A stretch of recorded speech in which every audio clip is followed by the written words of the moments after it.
स्वागत करता हूँ आप सभी का इस खास सेगमेंट में, जिसमें बात करेंगे पोस्ट कार्व के बारे में। किसके बारे में? पोस्ट कार्व के बारे में। पोस्ट कार्ड नहीं है, पोस्ट कार्व है। लिखा क्या होता है पोस्ट कार्व, या यूं कहें what is post curve.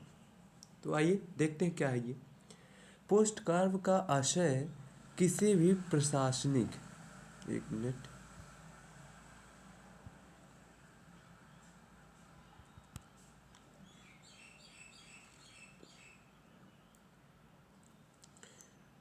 Post curve का आशय किसी भी प्रशासनिक प्रणाली को चलाने के लिए कह सकते हैं क्या क्या चीज़ों की ज़रूरत होती है, उसे ही संक्षिप्त रूप में पोस्ट कार्व कहते हैं। ठीक है, यानी किसी भी प्रशासन को चलाने के लिए जो जो ज़रूरी चीज़ें हैं, जो जो ज़रूरी संसाधन हैं, उनको ही मिलाकर पोस्ट कार्व शब्द बना है।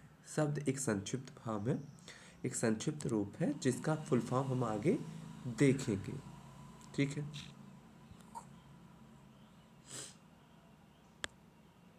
जैसे यहाँ कह रहा है, आइए समझें पोस्ट कार्व से जुड़ी हुई बातों को।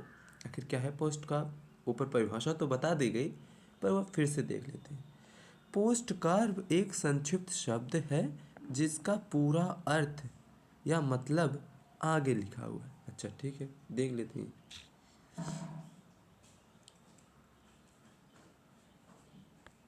ये है पूरा शब्द। पी से, इसमें देखेंगे पी से प्लानिंग है। प्लानिंग मतलब योजना बनाना, जबकि वहीं वो है ओ फॉर ऑर्गेनाइज।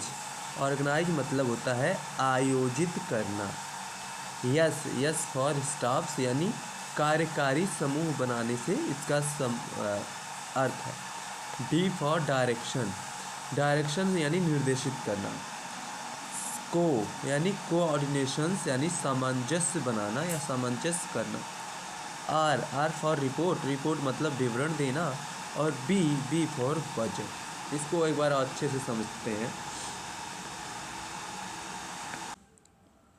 जैसे किसी भी प्रशासन को चलाने के लिए सबसे पहले तो प्लानिंग होना बहुत ज़रूरी है। प्लानिंग में नियोजन यानी योजना यानी नियोजन की ही बात हो सकती है।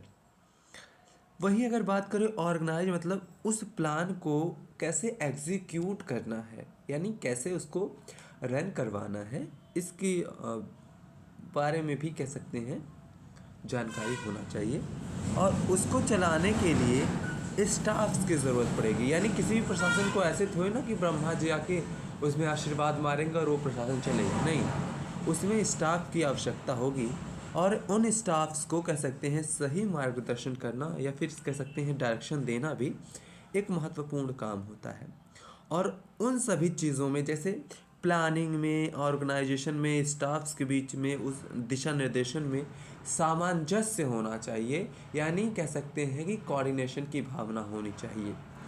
वहीं इसके बाद उसका रिपोर्ट, यानी रिपोर्ट पॉजिटिव जा रहा है, नेगेटिव जा रहा है, इससे लाभ हो रहा है, हानि हो रहा है, प्रशासन अच्छे से काम कर रहा है कि नहीं, इन सारी चीज़ों का भी ध्यान रखना होता है। और बाद में आता है बजट की बात।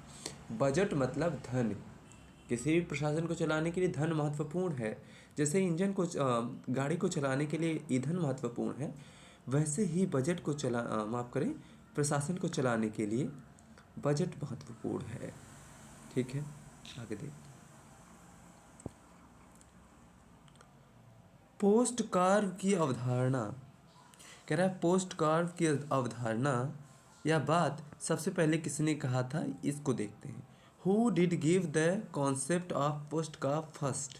ठीक, इसमें आप देखेंगे तो इस पोस्ट कार्व को अवधारणा को सबसे पहले लूथर गुलिक और लिंडल उर्विक द्वारा ब्राउनलो समिति के लिए लिखा गया था। यानी ये जो कह सकते हैं सिस्टम है, ये जो कह सकते हैं प्रेजेंटेशन है, वो ब्राउनलो समिति एक थी, उसके लिए लूथर गुलिक और लिंडर उर्विक ये दोनों महान कह सकते हैं कि प्रशासनिक चिंतक हैं। इसके बारे में भी आगे देखेंगे।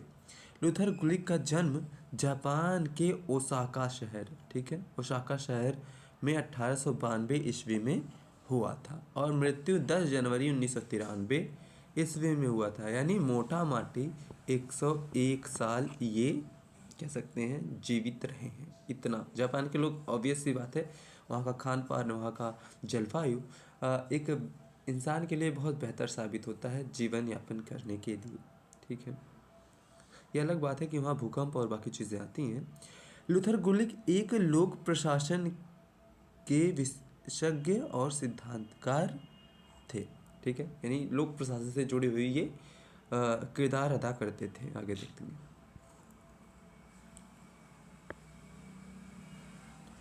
यही है लिंडल उर्विक का जन्म 3 मार्च 1891 ईस्वी में हुआ तथा मृत्यु 5 दिसंबर 1983 ईस्वी में हुआ। ठीक है, यह एक ब्रिटिश प्रबंधक, सलाहकार एवं व्यावसायिक चिंतक थे। ठीक है, तो ये था पोस्टकार्ड, और इनके कह सकते हैं जो सिद्धांत है, जो प्रतिपादन है, वो लूथर गुलिक और लिंडर उर्विक थे, जो कह सकते हैं अलग अलग देशों के चिंतक थे, कह सकते हैं कि प्रशासनिक चिंतक थे, जिन्होंने अपनी बातों को प्रेजेंटेशन में रखा। उस प्रेजेंटेशन इतना बेहतर लगा कि आज हम उसे पॉलिटी की किताब में पढ़ते हैं, या कह सकते हैं एडमिनिस्ट्रेशन में उसको पढ़ते हैं। फिलहाल आज के लिए बस इतना ही, मिलते हैं अगले सेगमेंट में। तब तक के लिए पढ़ते रहिए, बढ़ते रहिए। नमस्कार।